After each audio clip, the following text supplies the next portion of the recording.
Olá, tudo bem com você? Eu sou o pastor Fabiano Pires, bem-vindo ao Instituto Fabiano Pires, e na nossa série aqui falando um pouquinho sobre jejum, eu quero denominar essa reflexão nossa de: será que realmente é necessário nós jejuarmos? Essa resposta, inclusive, ou a resposta para essa pergunta pode vir justamente do próprio exemplo de Jesus.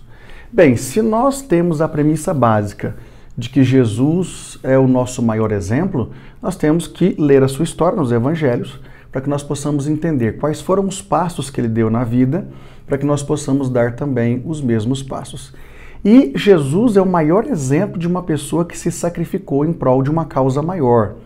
E dentro do sacrifício maior de Jesus, que foi aquele que o levou para a cruz, Jesus fez outros muitos sacrifícios, e dentre eles está o sacrifício do jejum. Perceba, inclusive, que o próprio ministério de Cristo começou justamente com um projeto de jejum de 40 dias e 40 noites. Então Jesus se preparou, evidentemente, para começar o seu trabalho ministerial, e ao que tudo indica, realmente pela Bíblia, ele iniciou com um jejum, nos deixando, inclusive, isso como exemplo. Depois, lá no Sermão da Montanha, nós somos orientados por Jesus com relação ao jejum, quando ele diz o seguinte: olha, quando vocês jejuarem, não se mostrem contristados, entristecidos e etc. para outras pessoas.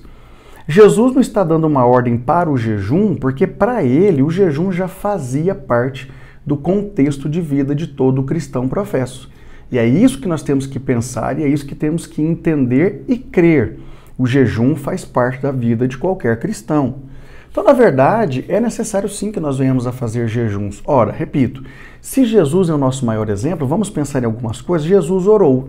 Se Jesus era quem era, se Jesus fez o que fez e ele estava em constante oração, a pergunta que fica é: se ele orou, será que não temos que nós orar muito mais do que Jesus orou? Além de orar, Jesus também jejuou. Conforme eu disse para você, ele já começou o ministério dele fazendo um trabalho de jejum. E ao longo dos 3 anos, ou um pouco mais de ministério dele, Jesus também promoveu outros projetos de jejum. Porque ele sabia que isso era parte fundamental para que ele tivesse a força espiritual, para que ele tivesse a aproximação do Pai de uma forma muito mais íntima. E o jejum ajudou muito Jesus nesse sentido, tá bom? Jesus também se consagrou. Perceba que ele tirava momentos de oração, de consagração, ora com algumas pessoas, inclusive seus discípulos. Ora, Jesus estava sozinho se consagrando, justamente porque ele entendeu que isso também era uma situação fundamental para a solidificação da sua fé e, consecutivamente, para o bom desempenho do seu ministério. Jesus foi tão meticuloso naquilo que ele fez que ele chegou até mesmo a ser batizado em águas. Inclusive, nós sabemos hoje que o batismo em águas é um dos sacramentos que nós, enquanto Igreja de Cristo, obedecemos. E Jesus não só foi batizado em águas, como também participou da ceia, né? Que são os 2 sacramentos que nós obedecemos como igreja: batismo em águas e ceia do Senhor. Jesus foi batizado em águas e Jesus tomou a ceia.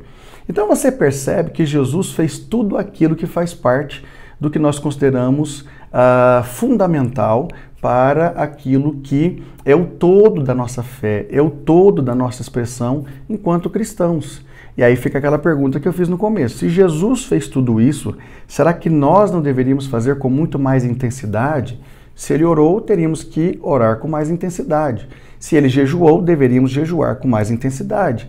Se ele se consagrou, nós deveríamos nos consagrar com mais intensidade. Se Jesus foi batizado em águas, se ele tomou ceia e se ele inclusive estava sempre com seus discípulos e outros cristãos, portanto ele estava congregando, nós também, como cristãos professos, precisamos ser batizados em águas, participarmos da ceia do Senhor como membros do corpo de Cristo e precisamos também congregar.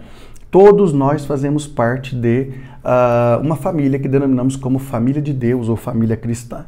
Então perceba que o jejum sim faz parte daquilo que consideramos como parte fundamental, de fato, para a construção de uma vida de fé saudável. Se eu fosse você, não perderia a oportunidade de se gastar nesse sentido. Se você não sabe jejuar, procure esse conhecimento. Ele vai ser uma cerejinha do bolo para você no aspecto da sua vida espiritual. Pode ter certeza disso, tá bom? Deus te abençoe e até o próximo vídeo.